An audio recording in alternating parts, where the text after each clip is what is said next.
The skies over Eridani Prime burned with the colors of a dying sun as the first Zarathi warships descended into orbit. From the surface, the sight was terrifying, sleek ships, glowing with energy, moving with a silent precision that no human technology could match. Below, the city of Lumeris sprawled across the emerald valleys and silver rivers, unaware of the approaching storm until the first alarms echoed through its streets. Captain Joran Hale stood on the balcony of the royal palace, his eyes scanning the horizon. He had trained for countless scenarios, faced dangers in distant colonies, but nothing prepared him for the raw presence of the Zarathi fleet. Beside him, Princess Queen Lyra watched silently, her pale blue eyes reflecting both fear and determination. She had ascended to the throne at a young age, but the weight of leadership in these moments was heavier than any crown. "They're not here for negotiation," Joran said, his voice low, steady. He didn't want to alarm Lyra, but he knew she sensed it already. "Their formation, they're coming for the city and for you." He did not speak of fear or doubt. There was no time for weakness. Instead, he moved swiftly, summoning the palace guards, instructing them in rapid defensive positions and preparing evacuation routes. Every movement was precise, every command calculated to maximize survival. The first attack came without warning. Energy pulses tore through the outer defenses, melting walls and shattering windows.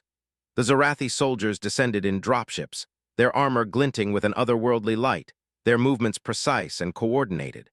Humans ran, screamed, and fired back with weapons that seemed almost obsolete against the alien technology, but Joran did not panic.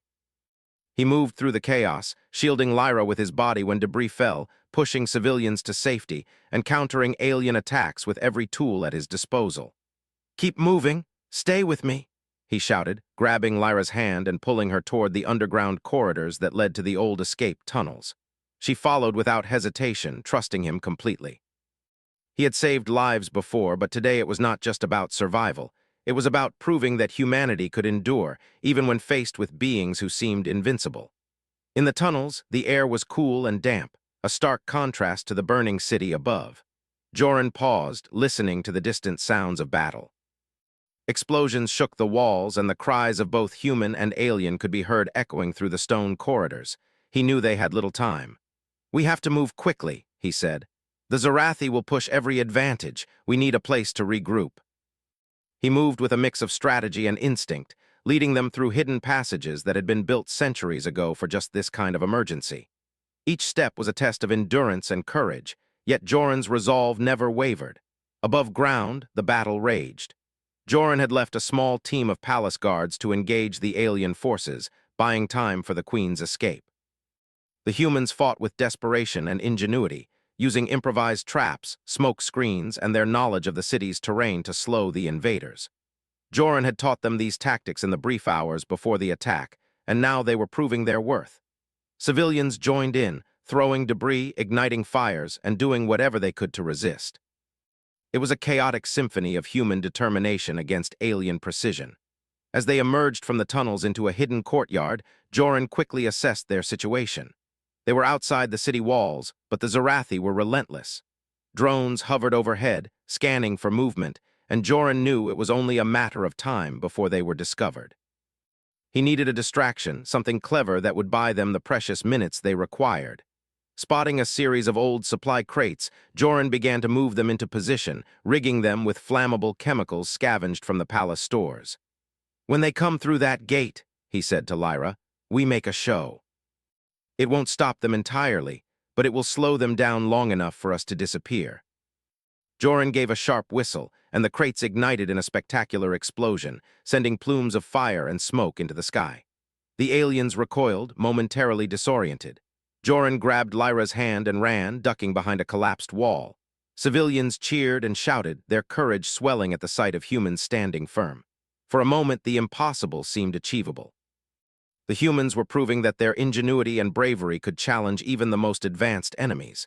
They ran through winding streets, Joran leading them to a hidden landing pad where a small hovercraft waited. He had prepared it in advance, knowing that the palace defenses alone would not hold. With practiced efficiency, he lifted Lyra into the cockpit and activated the engines.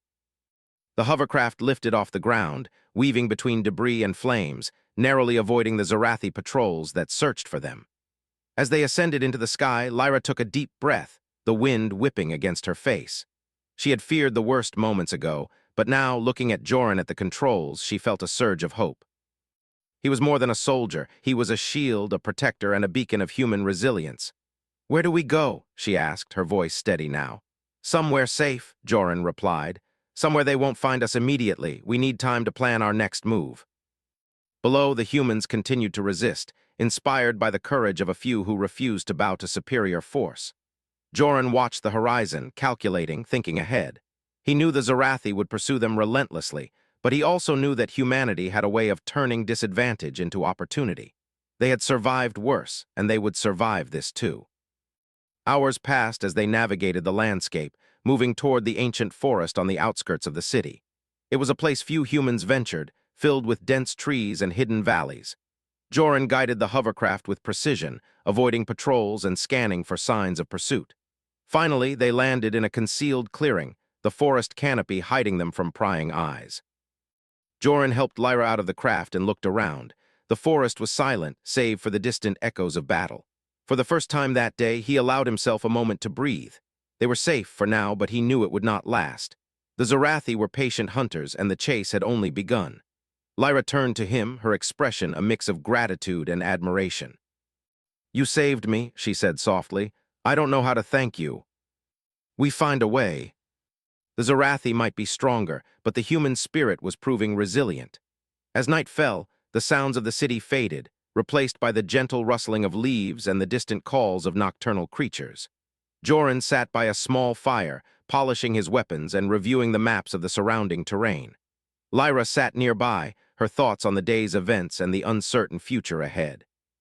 Suddenly, a faint hum resonated through the forest. Joran's hand went to his weapon instinctively. Lyra looked at him, her eyes wide. "What is it?" she whispered. "It could be anything," he replied cautiously. "Stay alert." It was a warning, a message that the Zarathi were aware of their location, watching and waiting. The game had only begun. Joran knew that to survive, they would need more than courage. They would need strategy, ingenuity, and unbreakable trust.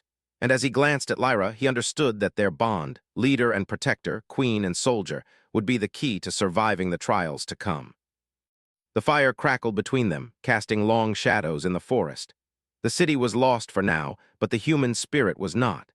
And somewhere in the vastness of space, Queen Zyra observed, intrigued by the resilience of the small, defiant species she had underestimated. Joran did not know it yet, but the eyes of the alien queen were upon him, and his actions today would mark the beginning of a story that would change the fate of both humans and Zarathi forever. The forest was dense, a labyrinth of towering trees and twisting roots that hid the humans from the immediate gaze of the Zarathi patrols. Joran and Lyra moved cautiously, keeping to the shadows and avoiding the open spaces. The hovercraft had been left behind, its engines still warm, but the forest demanded a quieter approach. Every rustle of leaves, every distant cry of an animal put them on edge, reminding them that danger lurked even in silence. "This way," Joran whispered, gesturing to a narrow path partially hidden by vines. He led them deeper into the forest, relying on an old map of the area that had been kept in the palace archives. He had memorized it months ago, knowing that secret routes could save lives in an emergency. Lyra followed closely, trusting him implicitly, though her mind raced with questions about how they would survive and how the Zarathi would respond. They reached a small clearing where a stream ran through the center, its water clear and cold. Joran knelt, filling a small canteen while keeping watch. Lyra crouched beside him, her gaze scanning the trees. The sounds of battle were distant now, replaced by the gentle trickle of water and the whispers of the forest. For a brief moment they could breathe, but Joran knew the Zarathi would not rest, and neither could they. "We need a place to regroup," he said finally. "Somewhere the Zarathi won't find us for a while. There is an old resistance base not far from here. It was built centuries ago, before the first colonies. No one remembers the exact location except a few." A resistance base, hidden in the forest. The journey was slow. Branches scraped their faces, roots threatened to trip them, and the forest seemed alive with whispers of unseen creatures. Yet Joran's calm focus kept Lyra grounded. She matched his pace, learning to move like him, silent and observant, noticing every detail, the break in the trees, the footprints in the soil, the patterns of bird calls. As the sun dipped lower, painting the sky in streaks of orange and purple, they arrived at a hidden entrance partially concealed by moss and ivy. Joran tested the mechanism, a series of levers and locks that required precision to open. With a quiet click, the heavy door slid aside, revealing a tunnel descending into the earth. "This is it," Joran said. "The old resistance base." He motioned for Lyra to follow him inside. The air grew cooler, damp, and smelled of stone and metal. Torches had long since gone out, but faint luminescent markings along the walls offered guidance. The base was a labyrinth of corridors, rooms, and hidden chambers, untouched for decades. It was eerie but functional, a secret meant to survive even if the world above fell. Inside, Lyra's eyes widened as she took in the forgotten technology. Storage rooms filled with weapons, tactical maps on the walls, and centuries-old notes detailing defense strategies. This is incredible," she whispered. "It's like a time capsule, but alive. It was meant to protect people in times like this. We'll use it and we'll make it work. We have to." The human ingenuity of the past, combined with the determination of the present, was their shield against the Zarathi. Hours passed and night fell. The forest above was silent, but Joran knew it was a calm before the storm. He and Lyra sat across from each other in the dim light, sharing a meal of preserved food. Neither spoke of fear, both understood it silently. Words were unnecessary. The weight of responsibility hung in the air. A sudden vibration in the walls startled them. Joran grabbed his weapon, moving to the entrance. Lyra followed, tense. Through a small viewport, they saw a tiny Zarathi drone hovering above the forest floor. It scanned methodically before disappearing. Joran exhaled slowly. "They're watching. They always watch." "Then why haven't they found us yet?" "Survival is, and if we survive, humanity survives." Their morale improved with each small victory. A successful trap, an ambush on a scouting drone, a message successfully sent to distant colonies warning them of the Zarathi approach. Meanwhile, Queen Zyra observed from orbit, her alien senses attuned to human thought and emotion. She had expected fear, panic, and surrender. Instead, she found strategy, courage, and adaptability. Captain Joran was no ordinary human. His mind worked in ways that were unfamiliar, brilliant, and dangerous. And his actions drew her curiosity, an emotion she rarely felt toward other species. She studied him, fascinated even as her forces prepared for the next strike. One night, as Joran checked the outer defenses, Lyra approached him quietly. "Do you think we can really beat them?" she asked. Her voice was steady, but there was an undercurrent of doubt. Joran looked at her, his face serious but kind. "Not alone," he admitted. "But we don't have to be. Humans are resourceful. We adapt, we learn, and we fight. And sometimes the courage of a few can change the course of a battle that seems impossible." For the future, each success, no matter how small, strengthened the human spirit. Then, during a quiet morning, a sudden alarm sounded. Joran raced to the outer perimeter, finding a small Zarathi reconnaissance team attempting to infiltrate the base. Using a combination of traps and human improvisation, he led the humans in a swift counterattack. Rocks, wires, and controlled explosions delayed the alien soldiers long enough for the humans to capture the alien devices intact. Lyra watched in awe. "You always find a way," she said. Joran's eyes were on the horizon. "We find a way because we have to. The Zarathi are clever, but we are unpredictable. And unpredictability is a human strength." Together, they became a team, combining brains, courage, and determination. As night fell again, a strange hum filled the base. Lyra looked at Joran, alarmed. "What now?" The message was not threatening in the usual sense. It carried curiosity, intrigue, and something almost admiration.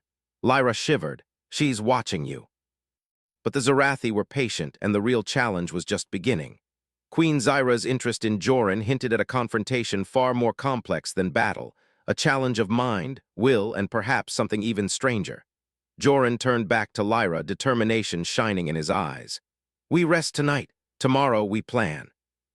And the day after we fight, in a way they will never expect."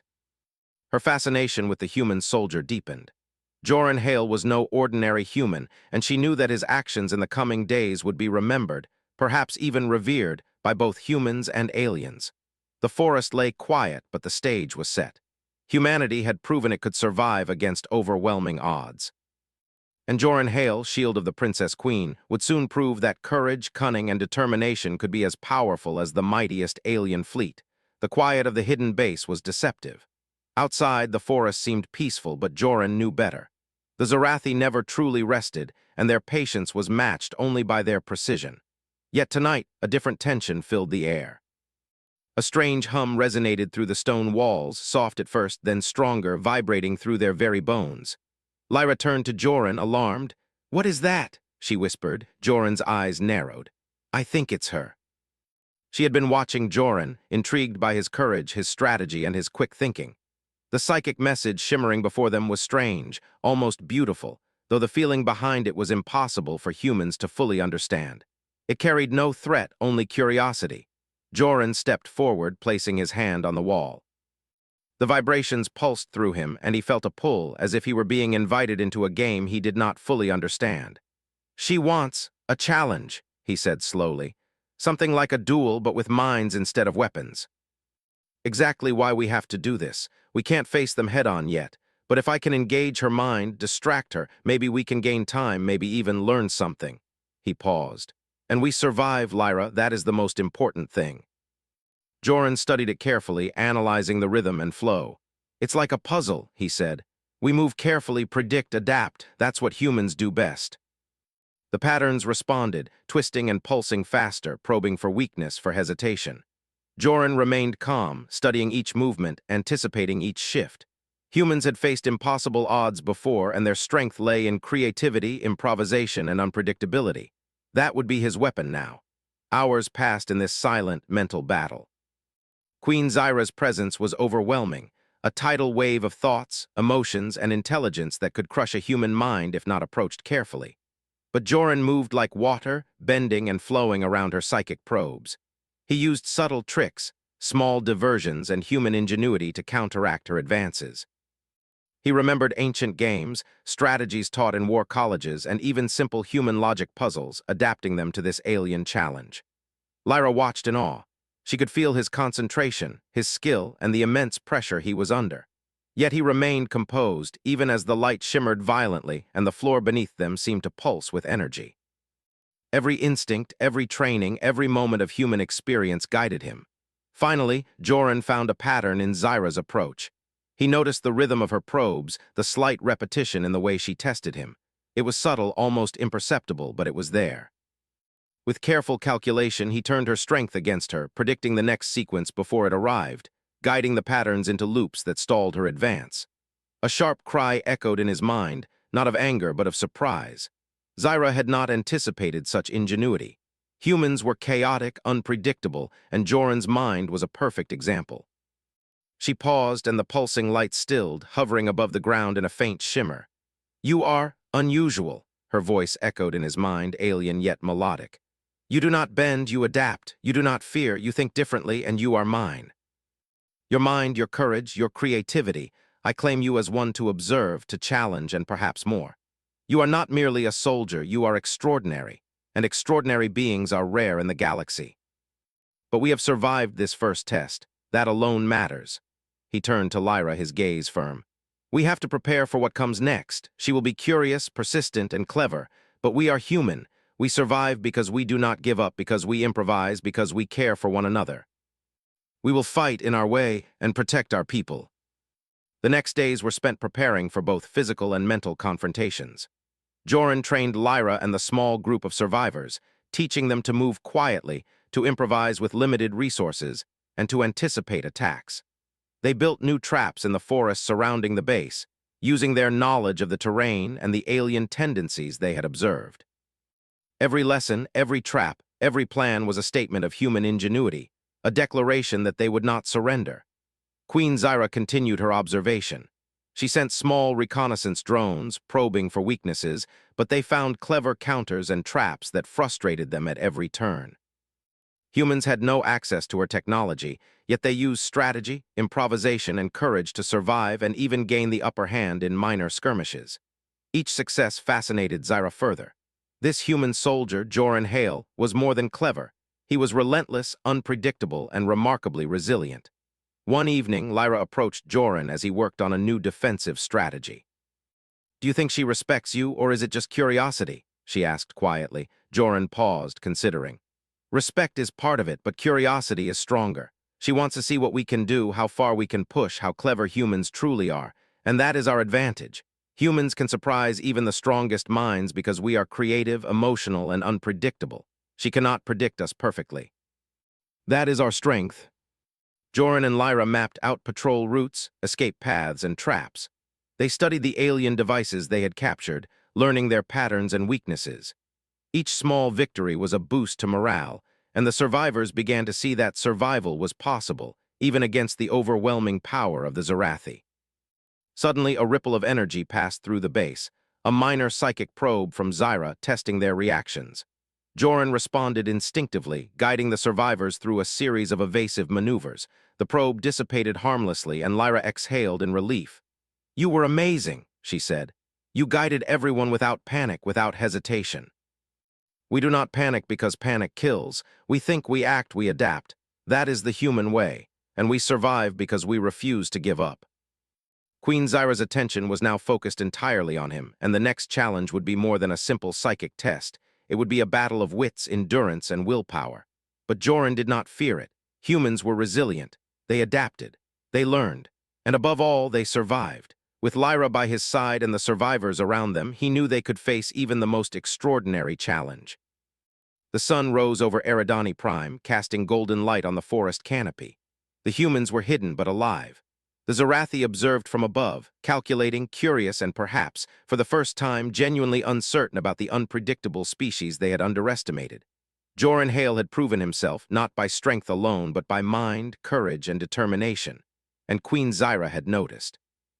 The stage was set for a confrontation that would test the limits of human ingenuity and the patience of an alien queen. And Joran, shield of the Princess Queen, stood ready. The forest was quiet, but the calm was temporary. Joran Hale and Princess Queen Lyra had spent days preparing the humans, reinforcing the hidden base and training survivors to move, fight, and think like soldiers despite their inexperience. Every corner, every tree, every fallen log had been used to create defenses and traps. The humans had learned to anticipate, improvise, and fight with what they had.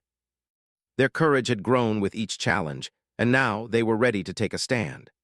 High above, orbiting Eridani Prime, Queen Zyra observed the humans with a mixture of fascination and frustration. They had survived her initial assault, and now they were preparing for something more ambitious.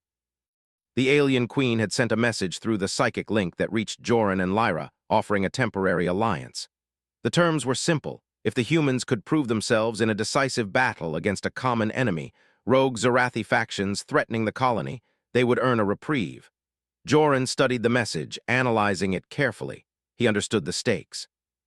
This was not trust and it was not mercy. It was a test, and humans by nature thrived under challenges that demanded creativity and courage.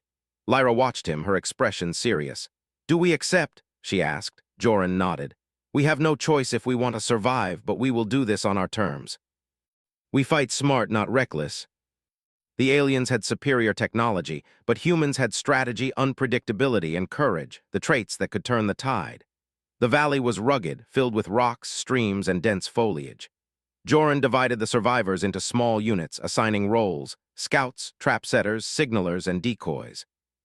Every human had a part to play, and every move was coordinated to maximize their effectiveness. Lyra assisted in organizing supplies and ensuring morale remained high. Fear was present, but it did not dominate. Instead, determination drove them forward. When the rogue Zarathi forces arrived, they were confident as always. Their ships hovered above the valley, weapons ready, expecting the humans to scatter or fall into panic. But the humans did not move as predicted. Instead, they executed Joran's strategy flawlessly. Scouts lured the aliens into narrow passages, where improvised tripwires, hidden pits, and chemical flares created chaos. Humans used simple tools with extraordinary effect: mirrors to redirect laser sensors, pulleys to topple barriers, and smoke to blind precision targeting. Joran led the main unit, using the terrain to his advantage. He moved silently through the valley, guiding the humans like a conductor directing a symphony of ingenuity and courage. Lyra followed, coordinating communications and adjusting the plans as needed. Every small victory fueled their confidence, and the rogue Zarathi forces began to hesitate. Humans were unpredictable, and unpredictability was an enemy the Zarathi struggled to counter. Above, Queen Zyra observed, her fascination growing. She had underestimated the resilience and resourcefulness of humans, especially one human, Joran Hale. His mind was extraordinary, capable of anticipating moves, improvising under pressure, and inspiring others. She saw strategy and courage intertwined, and she realized that humans could not be dismissed as weak or simple. As the battle intensified, the rogue Zarathi tried to regroup, using energy shields and advanced weapons to push the humans back.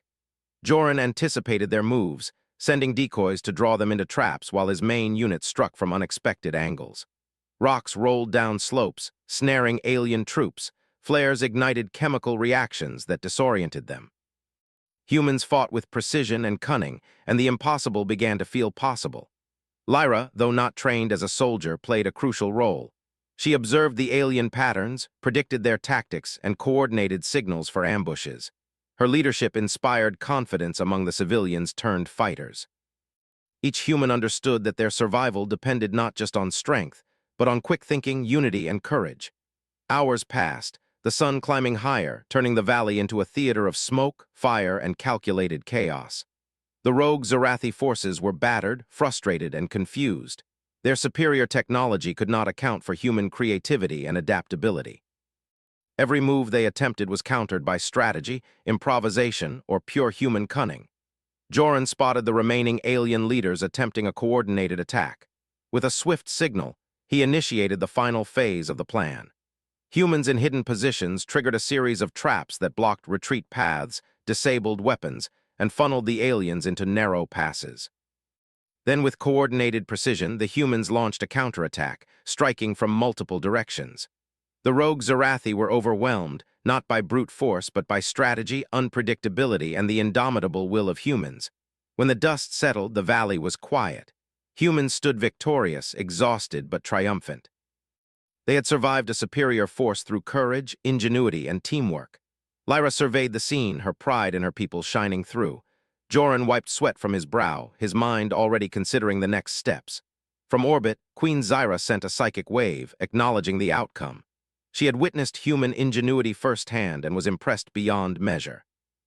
Her message carried respect, curiosity, and a subtle claim over Joran, a declaration that he had become an extraordinary figure in her perception. Lyra turned to Joran. You did it. You led them to victory. Courage, ingenuity, and unity, that is what won today. Night fell over the valley. Fires burned from the remnants of the conflict, casting shadows on the exhausted but proud humans. Joran and Lyra sat together, reviewing the battle and planning for what was to come. Every survivor had a role in the next phase, every skill had been tested, and every human had contributed to the outcome. Suddenly, a subtle vibration moved through the valley. Joran's hand went to his weapon, instincts alert, but this was not a threat. It was another psychic message from Queen Zyra, soft yet undeniable. You have proven yourselves, the alien queen's voice echoed in Joran's mind. Humans are unpredictable, brave, and clever. This pleases me, but I am far from done observing you, Captain Hale. You are mine, your mind, your courage, your choices. You will continue to intrigue me, challenge me, and perhaps teach me. She may be an enemy, but she respects that spirit, and that respect can be used as a tool. Joran had proven that even against beings vastly superior in technology and strength, human intellect and will could prevail. By dawn, the humans were ready again. They moved through the valley in coordinated units, ensuring that every path was defended, every trap set, and every observation noted. Lyra's confidence grew alongside her people's. They had survived impossible odds before, and they were ready to face even greater challenges. Queen Zyra observed from orbit, silent and calculating. Her fascination with Joran Hale deepened with each victory, each act of ingenuity, and each display of human courage. This was no ordinary human soldier. He was remarkable in ways that defied her expectations, and she knew that the days to come would test not only his skill, but the very essence of what it meant to be human.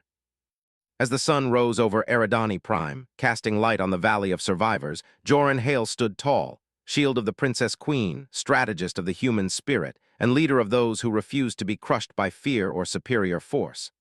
Today, humanity had shown its strength, its ingenuity, and its unbreakable courage. And tomorrow, they would face the next challenge, knowing that intelligence, courage, and unity were the greatest weapons of all. The humans were alive.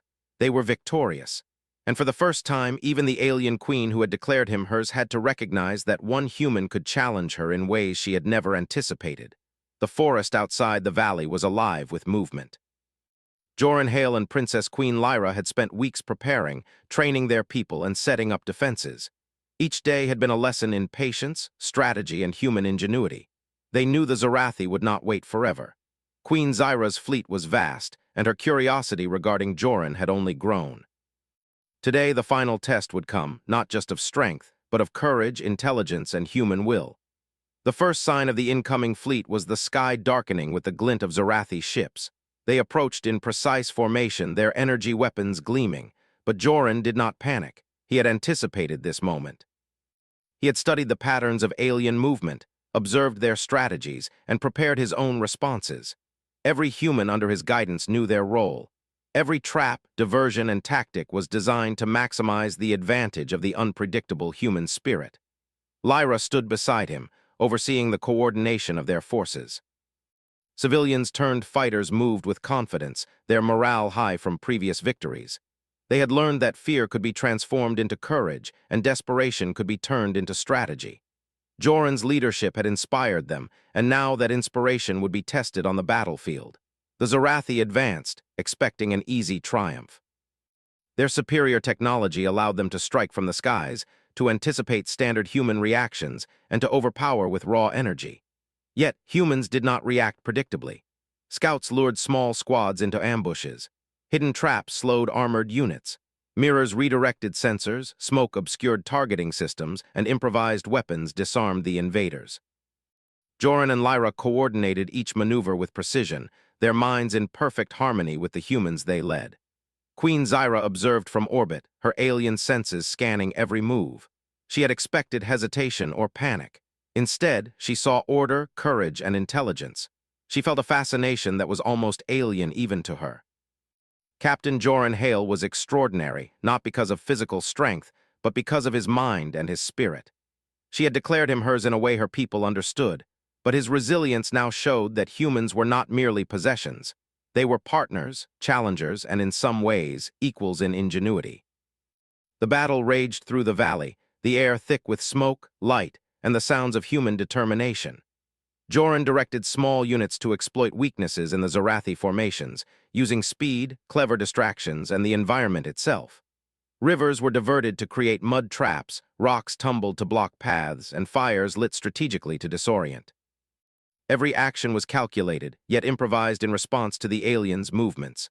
Lyra's voice carried over the communications channels, steady and confident. "Move left, draw them into the narrow pass, activate the decoy." Her orders were precise, reflecting the lessons she had learned from Joran and her own growing confidence as a leader. Humans moved with the discipline of soldiers, yet with the creativity of those who knew every advantage had to be earned. The Zarathi commanders attempted to adapt, deploying new weapons and shifting formations. But Joran anticipated their moves, using their own predictability against them. He led a small strike team to disable the main energy nodes controlling the enemy drones. The team moved like shadows, placing charges and using distractions to avoid detection. In minutes, the nodes were neutralized, forcing the Zarathi to rely on less effective weapons and giving the humans a critical advantage. Amid the chaos, Lyra noticed Joran moving toward a high ridge, preparing for a direct engagement with a Zarathi squad attempting to flank their defenses. She followed closely, recognizing the familiar calm focus in his movements. He was methodical, precise, and yet fluid, an embodiment of human adaptability. The flanking squad advanced, confident in their superior technology, but Joran had prepared for them. Hidden pits, tripwires, and improvised energy disruptors slowed the Zarathi. Human sharpshooters, positioned strategically, took careful shots to disable critical systems. Joran confronted the alien squad, not with strength, but with clever diversions that disoriented them and forced retreat. From orbit, Queen Zyra watched intently. She saw human ingenuity and courage displayed on a scale she had never anticipated. Each move Joran made, each calculated risk, only increased her fascination. He had survived the initial psychic challenge, led humans to victories against rogue forces, and now orchestrated a defense that challenged even her expectations. Hours passed, and the Zarathi forces began to retreat, their precision undermined by unpredictability and strategy. The humans stood victorious, exhausted but triumphant. Lyra surveyed the valley, noting the bravery, unity, and skill displayed by every individual. The impossible had been achieved, not through superior firepower, but through courage, intelligence, and unbreakable will. Joran approached Lyra, his face calm but marked by the strain of battle. "We did it," he said. "They underestimated us, and we showed them the strength of human ingenuity. This is just the beginning, but today we survived, and that is everything. They followed because they believed in you, and that belief is what made them strong. I will continue to watch you, learn from you, and value you." Lyra looked at him, concern and wonder in her eyes. "What does this mean for us, for the humans, and for you?" "But we have proven one thing. Humans are strong not because of technology, but because of courage, creativity, and unity." Joran moved among them, offering guidance and encouragement, ensuring that every individual felt their importance. Humanity had survived impossible odds, and the humans knew that survival had been earned through every person's effort. As night fell over the valley, the forest seemed peaceful once more. Joran and Lyra sat together, reviewing plans for the future. They knew Queen Zyra's attention would remain, but they also knew that humans had a power that no technology could suppress, the human spirit. "You've changed the game," Lyra said softly. "Not just for us, but for everyone watching. They will remember this. That is what makes us strong, and no matter what comes next, we will face it together." And in declaring him hers, she had acknowledged something profound, that even across species, greatness could be recognized, respected, and challenged. The next morning, the survivors moved to secure the valley, fortify their positions, and prepare for what would inevitably come. Joran and Lyra worked side by side, blending leadership, strategy, and human spirit into a force the Zarathi could no longer underestimate. The humans had shown their worth, and the galaxy had taken notice. Joran paused, looking at Lyra. "Today we survived and we proved our strength, but this is only the beginning. The universe is vast, and the challenges ahead will be greater, yet we are ready. Humanity is ready." The Zarathi fleet had been challenged, the rogue forces defeated, and one human had proven that courage, intelligence, and determination could rival even the greatest alien powers. Above them, Queen Zyra watched, a mixture of admiration and intrigue in her thoughts. Captain Joran Hale had survived trials, led humans to victory, and earned recognition that transcended fear or submission. He was extraordinary, a symbol of human potential, and a reminder that even in a galaxy of formidable adversaries, humanity could stand tall. The human spirit had prevailed, and the shield of the Princess Queen had become a legend in its own right. Joran Hale had not only protected Lyra, but had shown that courage, ingenuity, and heart could change the course of events, inspire a people, and earn respect from even the most powerful of alien queens. And as Eridani Prime basked in the glow of victory, humans understood something profound. No matter the odds, no matter the enemy, no matter the challenges of the galaxy, the human spirit would endure, adapt, and triumph.